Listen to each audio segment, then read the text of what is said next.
Bruce Fine. Yeah, one of the attorneys involved in fighting against the abuses of human rights of activists in the IPOB family, as we call them, indigenous people of Biafra. And you are in Nigeria today after you were denied access to Nnamdi Kanu. You can call him your client. Yes, correct. By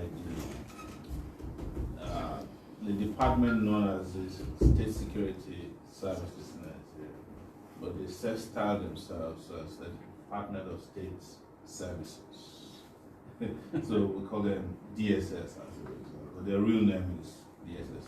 I think when they discovered that they started acting like the Hitlerites in Germany, the SSS or that era, yes. They tried to change, but they haven't characteristically changed.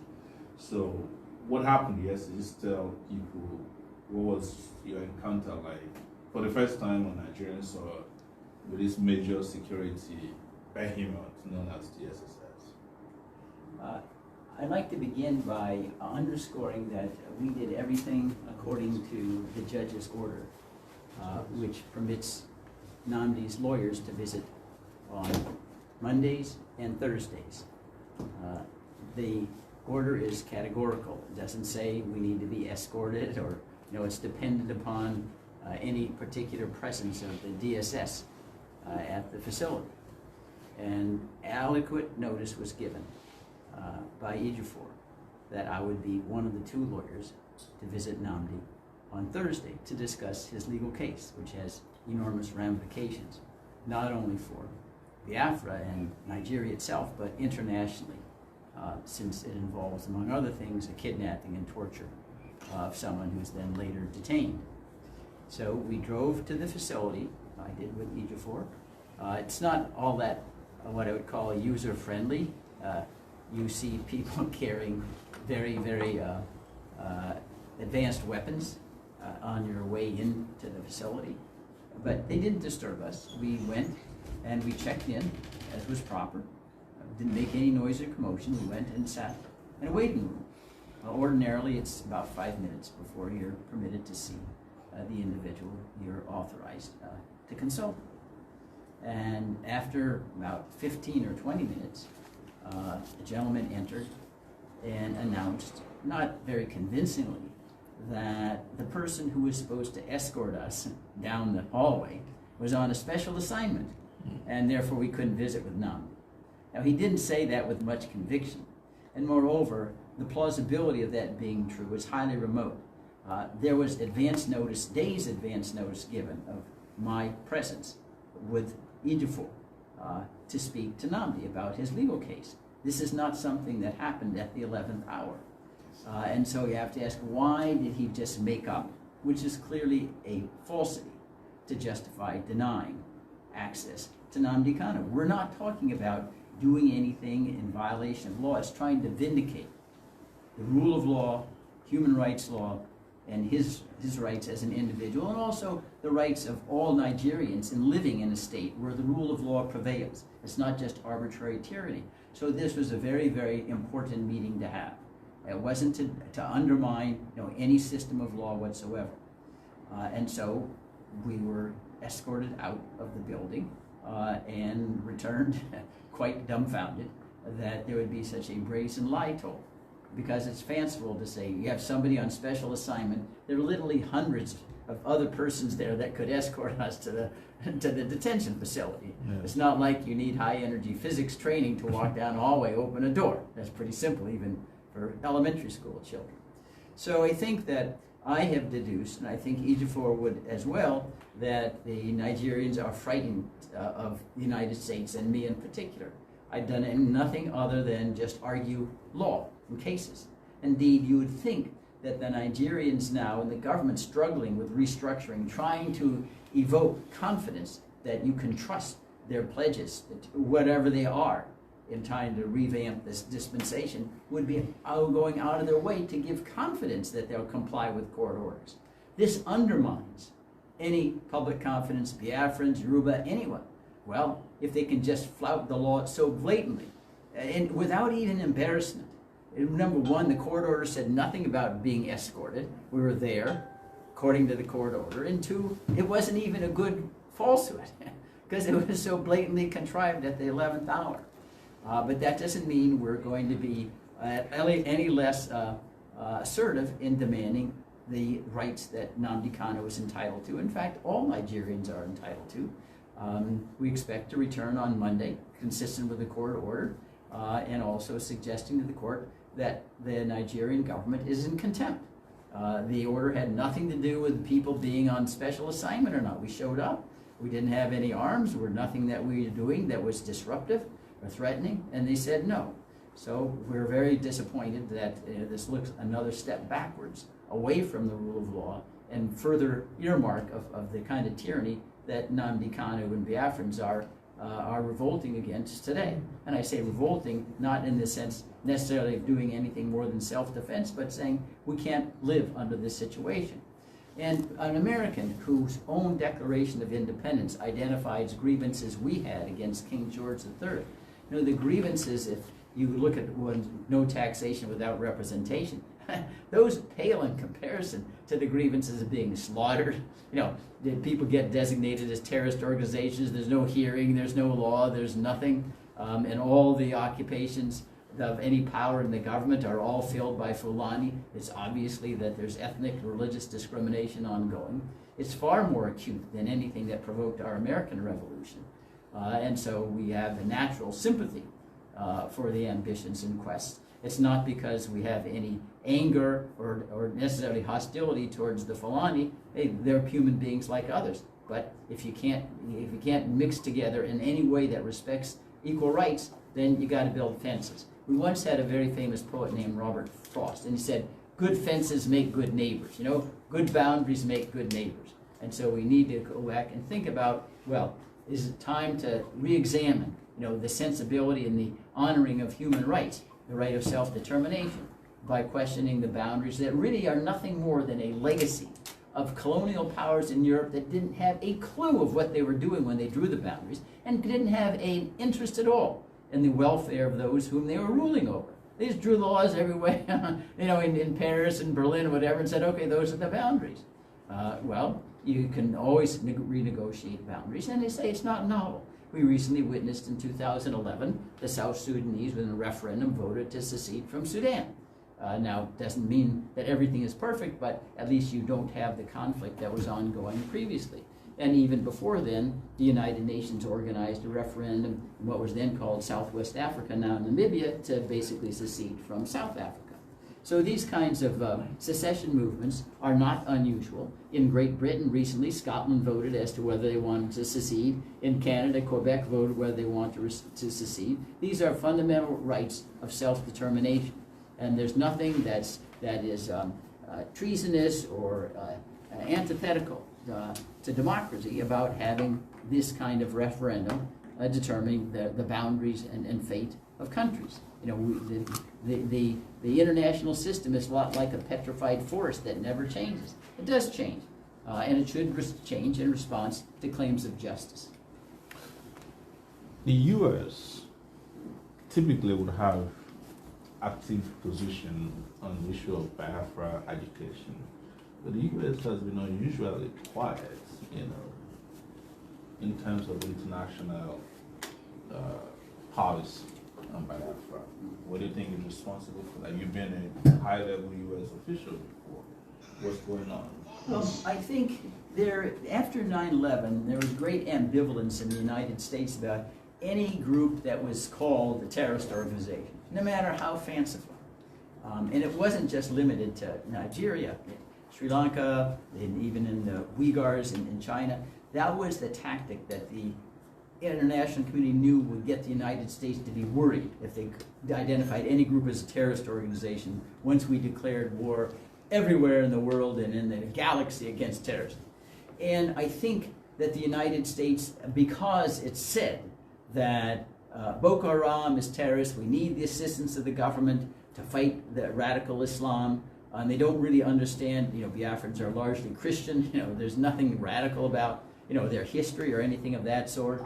And because Nigeria is not what I would call a top-tier issue, where you have people focused on it, because the United States at present is worried about Afghanistan, the Uyghurs in China, the South China Sea, issues with Chechens in Russia, so and Iran's nuclear weapons. So it doesn't get the kind of concentrated attention that you've discussed that would enable us to be more sophisticated about what's going on here.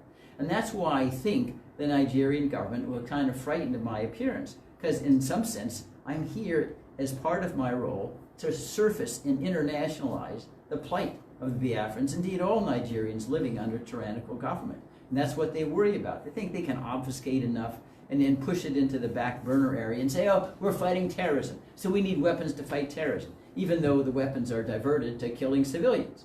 And because there isn't high-level concentrated focus on the issue, they can get away for it, at least for a time. But they can't get away for it forever. You know, justice will not sleep. And that's, say, part of my mission here and back in the United States is precisely to make sure justice doesn't sleep when it comes from Biafrans. But that did not apply to the Niger Delta militancy. Someone could say, well, it was because the U.S. was interested in oil, so they were all ears when the militancy was going on in the Niger Delta region. But the same is not applicable to the Biafrans now. Well, there's some truth in that, to be sure. I mean, there's no doubt that the United States historically has blinked and squinted at countries that supply oil. I mean, most dramatically is Saudi Arabia. They even assassinate our journalists, you know, and we continue to sell weapons to MB, the Crown Prince. And everybody, the CIA has concluded, yeah, he was the one who orchestrated the assassination of Jamal Khashoggi. But I don't want to suggest that it's dispositive of the issue, oil. I mean, in some sense, the United States has come upon great discoveries of natural gas through fracking and oil. We don't import oil anymore. So the ability to use the oil weapon, if you will, to leverage policy out of the United States is much, much diminished. I do not think that is what is going to be decisive as the United States will be confronting what is this policy towards Nigeria. I do think the human rights issue and the concern about having Nigeria turn into somewhat like a failed state. They're worried now more so because they see Afghanistan and Taliban. Are we going to have a resurgence of Al-Qaeda? You know, if you end up with Nigeria, all Sharia states, and the government completely controlled by the Fulani radicals, that will be very, very, very problematic for the United States. We already know that the United States has some inkling because we've had a handful of special forces die in Mali, Chad, Burkina Faso, Niger, and maybe in the future in Cameroon because of the spillover effects of the Boko Haram radical terrorists into neighboring countries in West Africa. And that problem is going to be multiplied manyfold if this government is able to succeed in basically suppressing all dissent and having it totally operated by Fulani who believe that power ought to come out of the barrel of a gun. You know, plundering and killing Biafrans is the livelihood. You know, that's not a formula for anything but chaos and upheaval in Nigeria, which does nothing but help the terrorists. You once filed some cases at the International Criminal Court against some Nigerian officials. Can you give us an update about that? Well, it's difficult because the International Criminal Court that sits in The Hague, it's not like they're open as what they're doing. What we charged General Buratai and President Buhari with genocide, crimes against humanity. They take the filing, they stamp it, and they even the actual clerks at the ICC are sufficiently fearful of retaliation. They don't even give you their names. They have no. You walk in and they have numbers on them. That's all.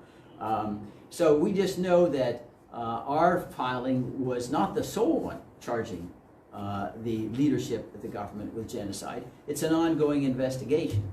Now, we filed at a time when the chief prosecutor was from Gambia. They've shifted the chief prosecutor, but that doesn't mean that the evidence is any different.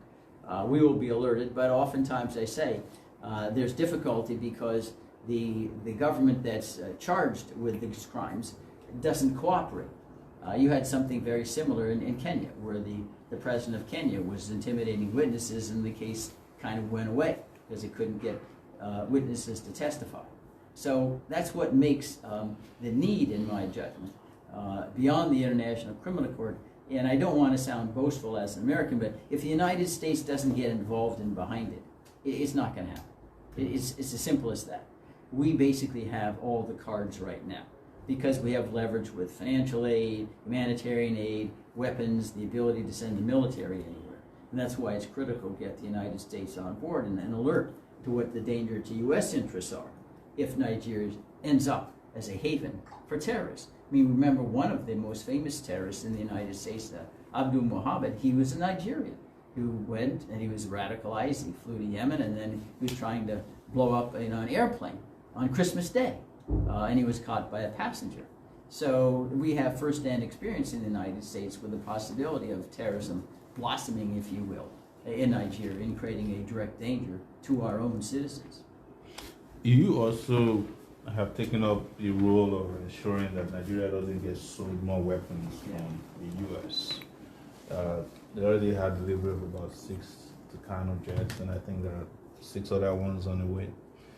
So do you think you're going to make any progress, any success in that? Or well, the lawsuit is outstanding. We haven't had an answer from, say we sued the Secretary of State there, Tony Blinken, who's responsible for certifying that the weapons will not be in the hands of security forces guilty of egregious human rights violations. That's the U.S. law. It's called the Leahy Law because there's a famous senator, Pat Leahy from Vermont, who's the sponsor of these prohibitions.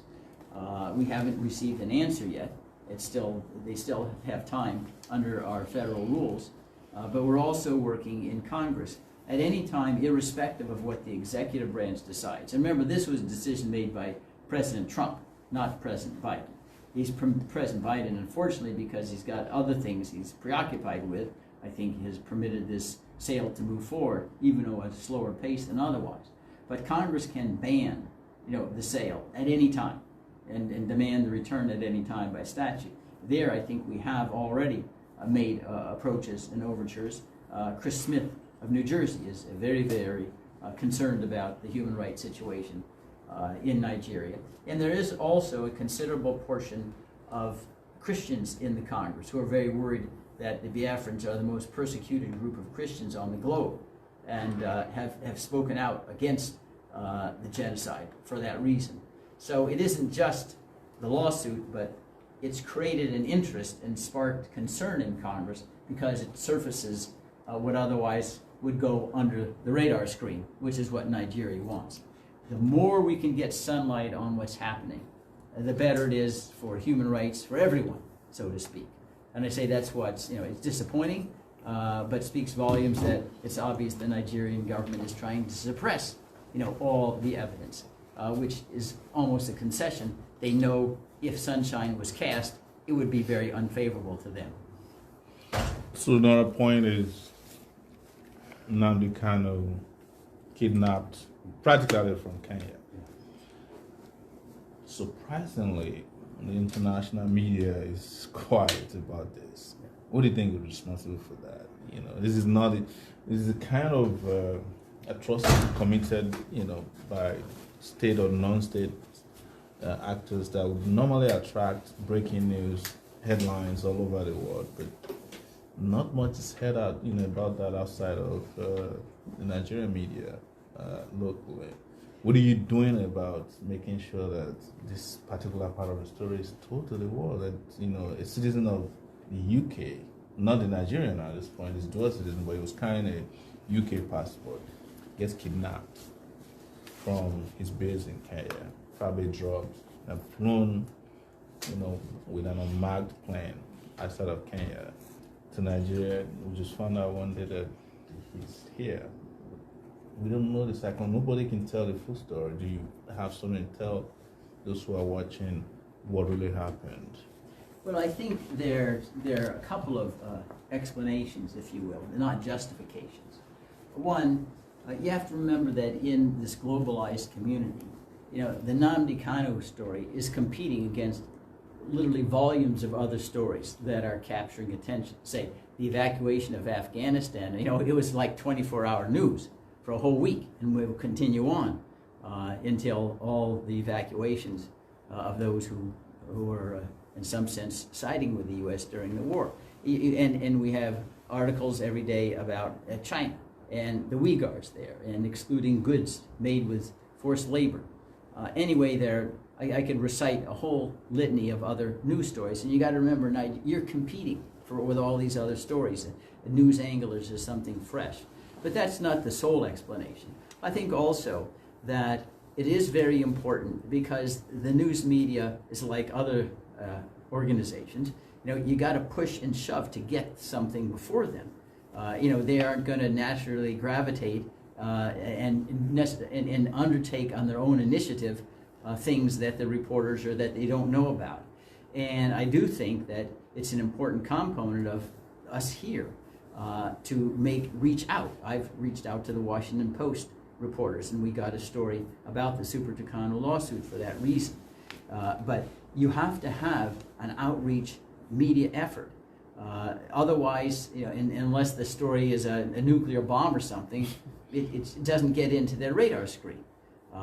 And that's part of the public advocacy effort, is to meet with reporters, explain, give them background, have press kits so they are able to understand. For most Americans, we're sitting in Abuja. They wouldn't know Abuja is the capital of Nigeria. And you talk to them about the House of Fulani, and their heads start to spin.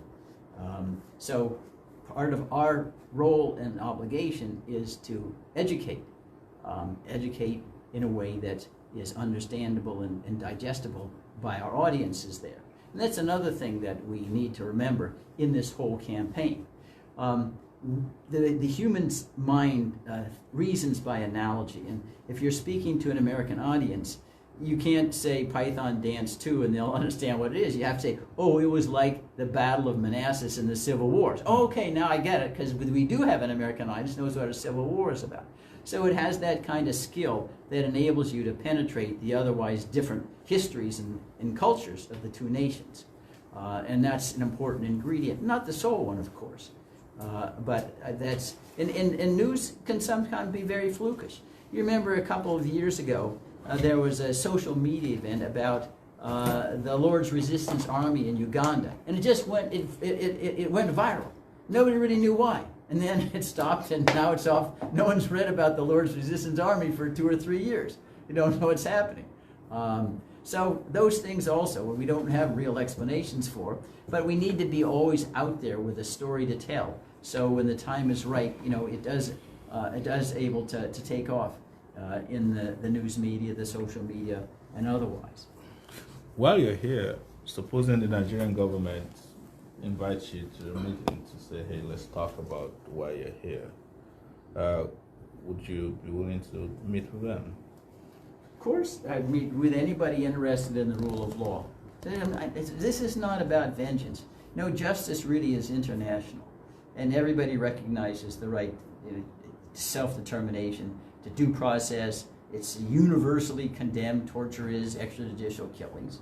And sit down and say, listen, I have an expertise in constitutional law. And it seems very odd to me from the United States that Nigeria lives under a constitution ordained by a military dictator in 1999 with no input from the public. Mm-hmm. No referendum, nothing. And you're still living under this, 22 years later? To me, it seems utterly absurd. How does that document have legitimacy? How do you give legitimacy to a legal instrument so that it'll be complied with, rather than just manipulated, to benefit those who have the power? But I'm always someone who believes in Winston Churchill, better to jaw than war. Sit down. We have a very professional conversation. What are the issues? How are we going to address them? They have ideas. I'm not claiming I'm omniscient. People can learn from one another, but that's the way, that really is the heart and soul of civilized governance. It's communicate, discourse, listen.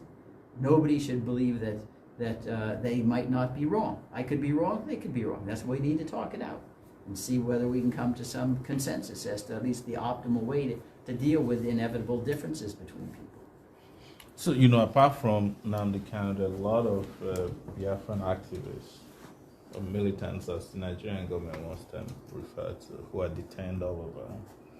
are you doing anything to help with this situation as well, being an international attorney involved? Well, I think they, in some sense, to promote and argue for the rule of law helps everyone. That's due process doesn't know any color barrier, doesn't know any religious barrier, doesn't know any territorial barrier. I mean, that's what I think it's the heart and soul of civilization itself. Due process. I could be wrong. Listen to both sides. Have a neutral adjudicator decide where the rights lie, and that's why everybody is the beneficiary of that system, and that's what I would hope could be brought to bear in Nigeria. After all, it's the most populous country in all of Africa. It has great opportunities, but ultimately, the fate of nations depends upon what I call the human capital, even more than oil or diamonds or gold. We know lots of countries, even in Nigeria, some, you can be blessed with huge resources, and if it's all a corrupt system, it all gets squandered, and the people are impoverished anyway. And it's the human capital that consists not only of the ability to make money, but an ability to get along with each other through mechanisms of law, so that disputes are resolved legitimately without resort to violence. And that's something that I think is urgent in Nigeria. There's a flip side to all this. You are in Nigeria. This is the land of a dictator. Supposing they grab you and put you on a plane to go back to the U.S., what do you say to that? Well, I would be disappointed. But I am very humble. I live in the United States, which has enormous flaws. But I get up. I live really literally within one block of the Congress and the U.S. Supreme Court. I walk to work and am awed by our forefathers who were able to craft a system that protected liberty. And I understand that you here in Nigeria, in the Biafrans, you're taking far more risks than me. It's just an accident. It's a fluke. I happen to be born in the United States. I'm glad that it was, but I certainly didn't have any responsibility for that. It just happened. So you can't make progress, unless you take some risks. It's not, you don't do foolish risks, but there's an old saying that a tortoise makes its progress only by sticking out its head. Mm-hmm. Otherwise, it stays in its shell. Mm-hmm. And so that's the attitude that I have. I certainly would not welcome it, but if it happens, it happens. Others have suffered far more grievously than that. And one of the issues, one of the things you talked about in this conversation is the fact that most U.S. citizens live in this kind of bubble regarding what's happening outside. They will have, if you're looking at them today, you could have them just listen to what you have to say. How can you break this down to them that, this is one part of the world, Nigeria, where egregious atrocities are being committed, against a few people, a set of people, not few, lots of people, and this didn't start today. Between 1967 and 1970, before I was born, over 6 million people had to be killed for the same reason, just to keep Nigeria united, as they claimed at that time. And today we're back on the verge of another civil war. What can you have told them before they start contributing money on CNN for refugees and all that, to just get the message across to them that we're on the verge of another atrocious war? It's a challenging issue of human nature. If you're too sanctimonious and try to preach to them and say, listen, you should be involved, you're lucky, people resist that. So you have to be very tactful and say, we really do have a responsibility when we know evil is ongoing, at least to denounce it, to not be complicit in it, because at some point silence becomes complicit. And that this is a way, and everybody has a different way in which they can try to advance the cause of justice. Some can be contributions, some can just be standing protests, telling your children about what's happening there, and we shouldn't be supporting that. And obviously, even in the United States itself, writing a member of Congress and saying we shouldn't be selling weapons, the Super Tucano, those small ways to indicate in their own protocols, their opposition. You know, everybody has different competing demands on their time. But I say it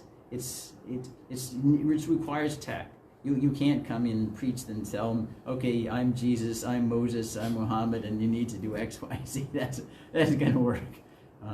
You have to be more indirect, suggesting, you know, we're very fortunate in the United States, and we don't have to worry about a knock on the door or a house being burned down the next day.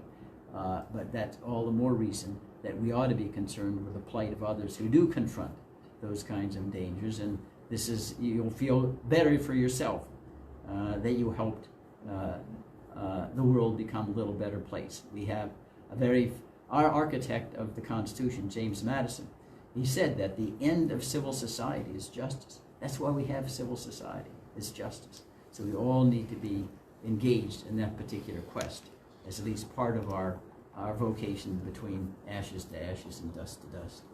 I wish I could ask, what is the end of justice? Yeah. Well, somewhere around here. Let me just turn to Barrister Ejiofor for a second. You had been going through some disturbing level of, I would say, violation of your right as a lawyer and privacy. Each time you send a team down to the DSS office, you were stripped almost naked before you could see it. And I mean, what do you have to say to that? What's been the experience in the last few visits? Thank you so much. I'm pleased with the fact that the media world refers to the DSS now as lawless outfit, because it's something they have a history of flouting court orders, and I'm proud that people are also reporting to him. We are aware that when he was abducted in Kenya, when our client Nnamdi Kanu was abducted in Kenya, specifically on the 19th of June 2021, and subsequently brought here through extraordinary rendition on the 26th of June. He was taken to court with a reference to us on the 29th of June. So, and consequently, the court adjourned the matter 26th of July for hearing, and ordered that we should start with hearing notices about the proceedings of that day. And on 26th, we were in court. Ordinarily, if they were civil, they would have respected the court directives and also bring him to court on that day. But he was not brought to court on 26th of July. That is very just time. So I'm very appalling that the DPP, who was in court for the federal government, informed the court that the DSS could not come to bring him to court because of logistic reasons. So we have been in this game before with them, and we understand how they operate. So we informed the court because we know fully well how they operate.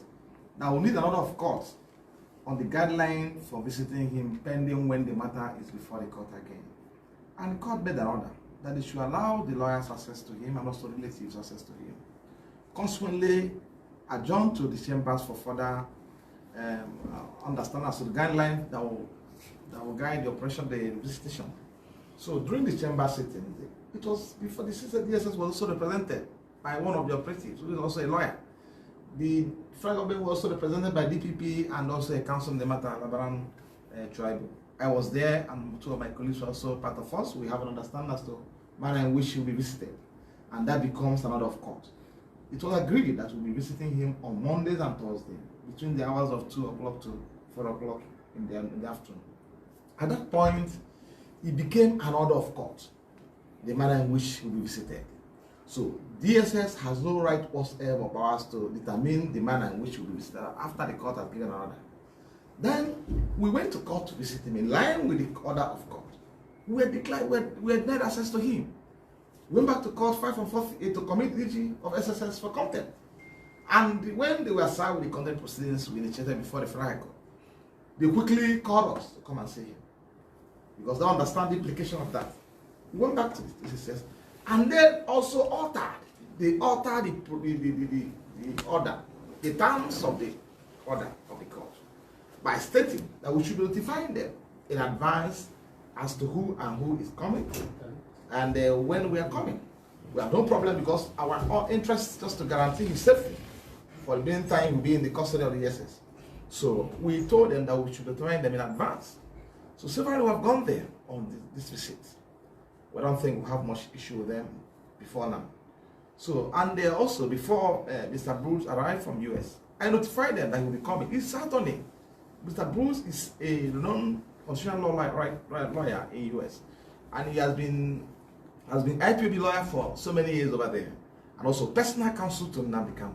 So he flew to Nigeria to visit his client and also discuss legal matters with him, which is within his constitutional right. So, and we notified the DSS about his coming. They will not say they are not away, only for us to be treated with this day, because even the messenger who conveyed the message was panting, obviously, to show you that it wasn't connecting in his message. He was actually trying to find the excuse to give us, not to see him. Because usually when you come and introduce and inform them we are around to see him, it doesn't take more than 10 minutes for them to check us in and also have a chat with him. So but yesterday something ordinary happened. As they mentioned Mr. Bruce, the white man, is around to see him with Barrister Finelly Nnamdi Kanu. This whole situation became tense, and I believe the staff started scouting for reasons. So to give us, excuse to give us for not to see him yesterday. But I know that it's not far-fetched from the manner in which lawyers we have been subsequently subjected to all forms of inhuman treatment and degradation in the course of visiting him. So for the past 4 times we visited him, we are mistreated, we are maltreated by the DSS officials, we are treated like criminals. And because when you ask a professional, a lawyer, to remove his shoes, his belts, his earrings, and also fondle some part of his body, one applicable to woman, trying to search for incriminating substance, I believe something condemnable. And I've notified the NBA president about what you are passing through. Unfortunately, I believe you have done the bad work on, because I told him that you NBA have to speak out about it. I told him, look, I sent to him about what lawyers are being subjected to. And we need to be protected. Lawyers need to be protected. I don't see reason why we should be subjected to that kind of form of treatment in the course of this our client. It's an order by the court, and also supported by the law, because we should visit to discuss his case with him. Assuming the matter is coming up, because assuming the matter coming for trial anywhere before the time adjourned for the trial for the hearing, how are you going to get set for? How are you going to get for trial without discussing with him? And he cannot be visited under the atmosphere of fear and intimidation. That is forbidden. We should have a lifetime. Have a polite environment to have a discussion, have a chat with him, with our client. So, and if a lawyer, it's very highly unprofessional for a lawyer to visit a client with an incriminating substance. It's forbidden. That cannot be contemplated at all whatsoever, which we have not done before, and we cannot do it because we respect the profession. We go here with relatives. Even my writing materials, we are usually armed. We are being denied. We are not allowed to come in with writing materials. We are not allowed to come in with our shoes. Our belts are being asked to remove. We just fold your belt as if you're a criminal. Somebody is there undergoing investigation. You know what it means for when you are sent to Nigerian investigative authority, police, DSS, whatever I call it. First thing they will do to criminals is to remove your slippers, remove your belt, remove your watch, remove your cap and everything. This is my cap, I'll remove it. They say, okay, go follow here, follow, march, go. As if you're a criminal. That's how we have been treated. I've not seen such in the case of my practice as a lawyer. But that notwithstanding, no problem. And I want my friend, my partner from US, a non-lawyer, to also witness him yesterday. But unfortunately, because they won't want the business to go to the US, they won't want the business to fly outside this country. They were being smart. And I know it, Monday we are going back again. So let me see if they will tell us that maybe probably the person who's in charge or who will receive us now is having stomach upset. And in that case, Mr. Bruce, you have to delay your travel and wait until when the man is fully recovered. So thank you so much, Mr. Sowore. Thank you also for your support and being there for our client. Thank you. No problem. One last question I'd like to ask you, and this new journalist that just come in might have some few questions for you. I don't know. Is there any recourse to any form of relief within international law? Yes, there is. There is a working group on arbitrary detentions that's an arm of the UN Human Rights Council that sits in Geneva. And I think Nnamdi's case fits arbitrary detention like a glove. I mean, among others, Julian Assange is listed. the working group has authority to pronounce as a matter of international law whether a detention is illegal, which would ordinarily taint and exclude any evidence that is obtained because or a result of the illegality. So that clearly is one forum for relief for what's transpiring for Nnamdi Kanu today, and I would hope to pursue that angle. And of course, one element of the arbitrariness of the detention is what we experienced yesterday, denying him access to his counsel pursuant to a court order, which was complied with on our side with great scrupulousness. And so that forum and platform does remain available. Well, I want to thank you. I hope on Monday you go there with pants that don't use belts. Thank you so much, Maureen. It's a pleasure having you once again. Yeah, thank you. Thank you so much for coming. May God bless you all. Thank you so Do much. you have any questions? Yes, I wanted to answer Nnamdi Kanu. Okay. Okay, let's go ahead. Yes. On the opportunity you have to visit him, how is his health condition? Is he okay? Is he feeling okay? Because I heard that his health situation is also deteriorating. Okay, of course, you should know that somebody who is in that kind of confinement should not be okay.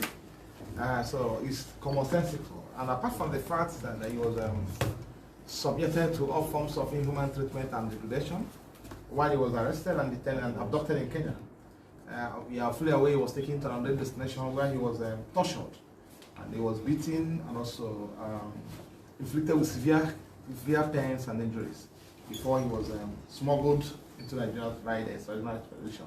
So he's still he's fully to recover from that on the impact. So, but he's receiving treatment. But that notwithstanding, because we don't know the level of contact he had with people that maltreated him in Kenya, tortured him in Kenya. So that's why we're actually asking the court to allow an international expert, medical expert, to also to examine him from foreign land. One of his doctors who are coming from overseas to examine him. It's before the court, appearing before the court now. So because we cannot rely on what they are doing here, but it's okay. Reasonable, stable, firm, and also a sound health, mental wise. And Mr. Bruce will have an opportunity of seeing that and also confirming that on Monday when you see him. So, but we still need and expect advanced medical attention to be given to him within the period of time we'll be with them. So because where he is now, of course, you know, somebody who is being denied access to friends and also to relatives, apart from this junior brother who has seen him once, he understands the kind of thinking, what's going on in his head. There's nothing like, no torture can be compared with that. When you don't have, you don't watch televisions, you don't associate with people, you're alone, kept somewhere, allowed once in a while to move around and also interact.